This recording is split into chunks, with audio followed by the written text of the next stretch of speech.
sa ating lahat mga boss, at ito na yung pang 14 days ng gawa natin mga boss sa Kia Sonic mga bossing. Ito na mga boss, sira na, naalahin ko na ito lahat mga boss. Okay na itong aircon nya lahat, at okay na itong mga bumper nya at saka cross member.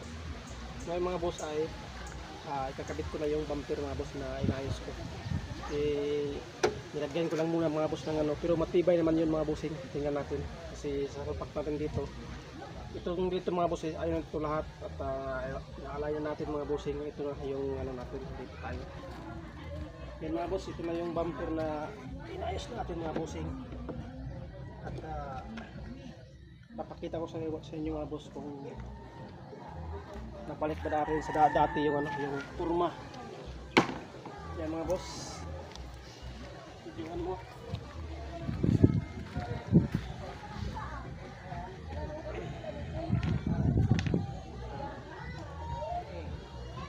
Tingin nyo mga boss, ayos na yung gawa natin. Dati mga boss ay talagang busak ko dito sa ilalim, ito sa ilalim nya. Ngayon nagawa natin ng paraan. So ngayon mga boss ay pabalik na natin ito. Yan ang forma niya mga boss. Wala naman siyang gaanong gas-gas mga boss na makikita natin. Pagkatapos ito mga bossing ay i-washing natin to kung mayroon tayong makikita ng mga gas-gas mga bossing. Yung sa pag-light niya mga boss o sa tail light, tingnan natin kung anong magagawa natin dito. Yan mga boss, ilagyan ko na lang paa mga bossing. Ito walang paa kasi ito lang naman yung may damage na dito sa bandang kanan ng sasakyan mga bossing. Yung doon wala nang maging problema. At ilagyan ko ng ng pangdikit at saka yung ito mga bossing tripod kasi wala na itong mga paa, totally tanggal siya. Ngayon mga bossing ilagyan na natin ng pintura to para maikabit na natin doon. Subukan natin mga boss na lagyan ng pintura para magkaiba yung kulay niya.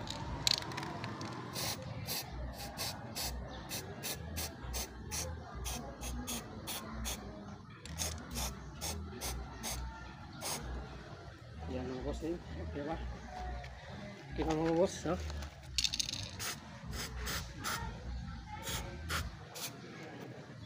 Parang naman mga bossing, original Sa mga bagong model kasi mga boss, mga ganito ay nakadikit na dito sa bumper yan. Hindi naman totally tatanggalin talaga kung may magpapalit ng ilaw. Kasi ito lang namang tatanggalin mga bossing, kaya pwede natin siya idikit dito sa kanyang bumper. Kung magtatanggalin natin yung mga bossing, kung talagang nasira sa lahat at papalitan natin, ay magbabaklas tayo. Pero kung hindi tayo magbabaklas, magpapalit ng ng kanyang assembly mga bossing, ay valve lang, ay pwede natin siyang idikit dito sa kanyang bumper mga bossing para maging matibay siya.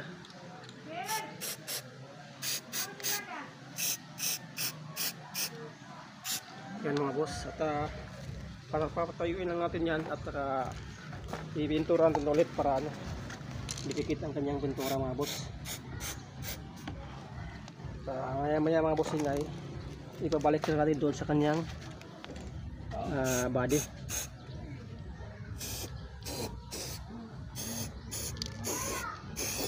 Para mawala ang kanyang kulay, para balik sa dati. Kulay itim naman ito mga boss. Pwede natin siyang pinturahan.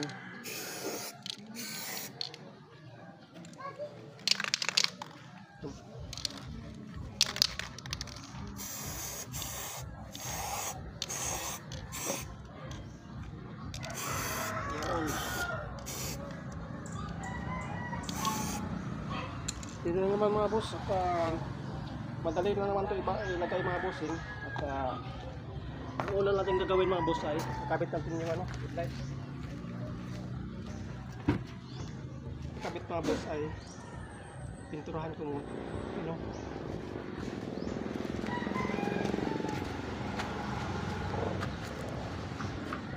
sasalpak na lang itong pin mga bossing ay dito yan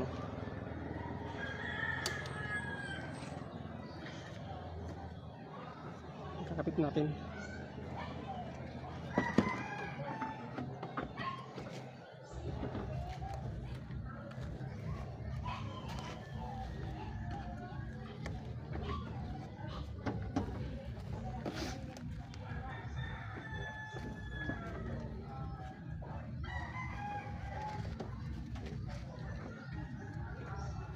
Kung dalawa mga boss ay lagyan natin ng tornilyo.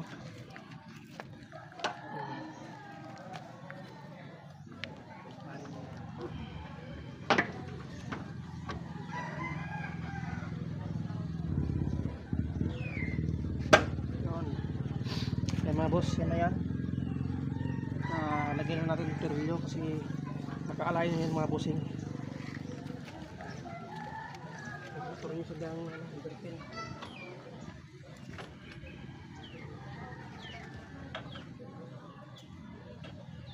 Ito yung tornilyo niya, oh.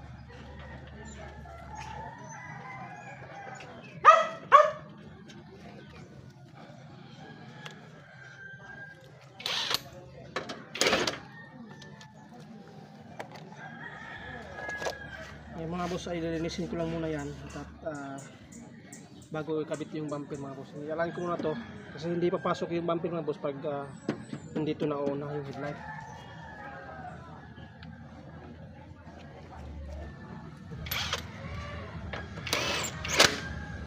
Yan mga boss, yan na yan. At tulak lang naman to para pumasok ang kanyang lock dito sa lalim.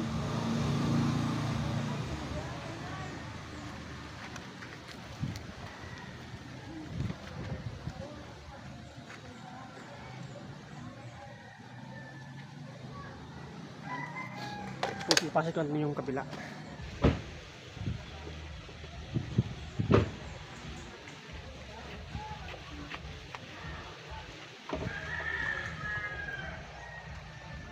Boss, madali lang naman to isalpak mga boss yung pag sa mga headlight niya dito. Tulad ng sa kabila, ganun pa rin yan. Pasok natin dito boss.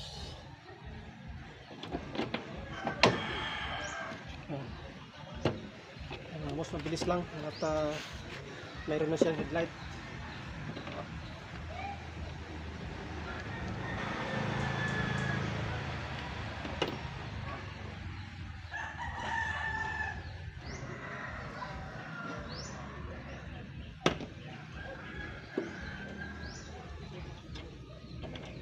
So dito mga bossing ay kakabit na natin yung bumper. Lang muna kasi plastic mga boss baka mabalik. Yan, mamaya na final na higpit tapos kabit na natin yung bumper.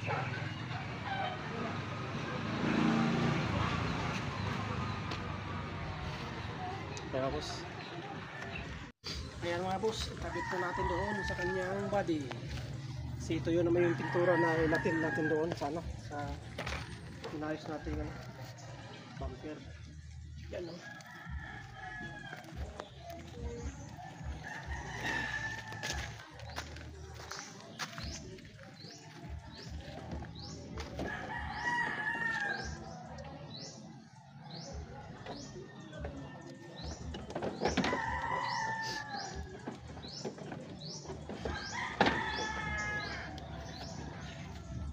Meron siyang push lock dito mga bossing. Kailangan ito isa, dalawa, tatlo, apat.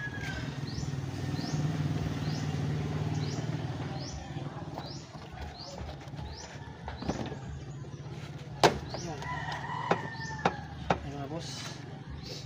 Lagyan na natin ng lock. Ito yung lock na. Napakadali lang ito mga bossing kasi ngayon mga boss ay dati ay tornilyo, ngayon ay ganito na lang. Hindi na tayo mahirapan magkabit.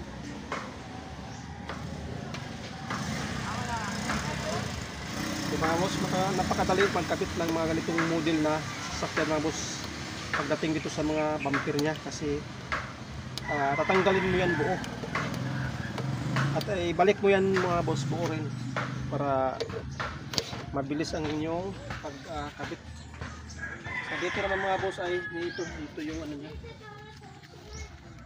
Dito naman ay itulak nyo lang yung papasok mga bossing. Dito dapat nakapasok yung bilog na to.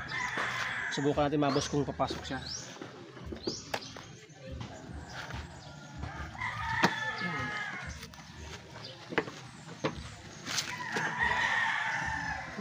Kasi mahigpit mga bossing.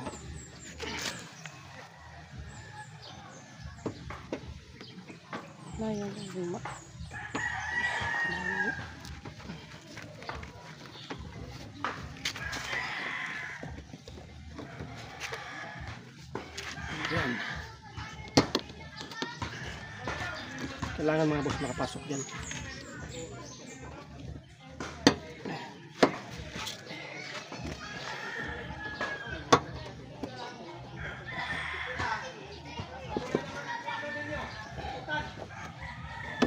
Yan.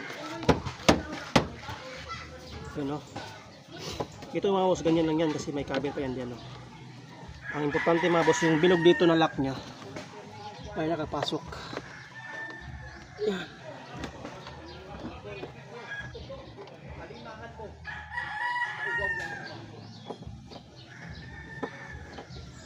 Dapat na-screw yan mga boss. Kaya mo, tinawag dito sa ilalim. Dito para makita. Yan o. Dapat na-screw dyan para hindi na siya lalabas. Ganon din dun sa kabila mga boss. Yan. Ang kulang lang nito mga boss ay itong pinder nya. Kakabit ko pa. Tapos yung sa ilalim. Natin yung look.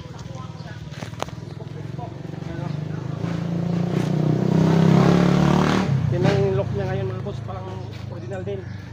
Kulang na ito ng release mga bossing at maayos natin.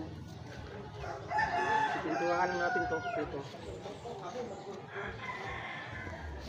Hindi masyadong mga boss na wala sa tingin ko wala namang gas talaga. At kunting linis na yan, iayos na mga boss. Update ko kayo mga boss pag matapos na natin to, ilagay ko ng finger lahat. Ganun lang pagkabit ng bumper sa mga ganitong modelo. Lusot? Ayan na mga boss, ito na yung last episode natin. Salamat sir. Uwi na si sir. Ito na yung salta ng natin, gawa. Yan. Yan mga boss, alis na. Papawasingan niya yung sa loob.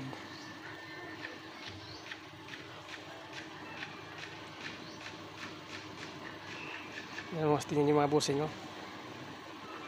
Naging okay na yung trabaho natin mga boss.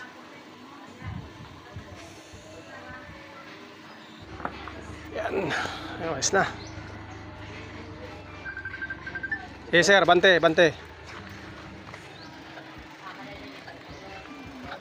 Sige. Okay, bante. Ano lang. Raspos na. Okay. Ay mga boss, alis na.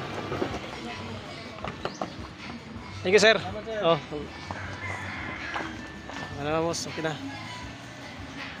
Yan mga boss, thank you sa manonood mga boss at good luck sa ating lahat. See you in the next vlog natin mga boss at don't be apart.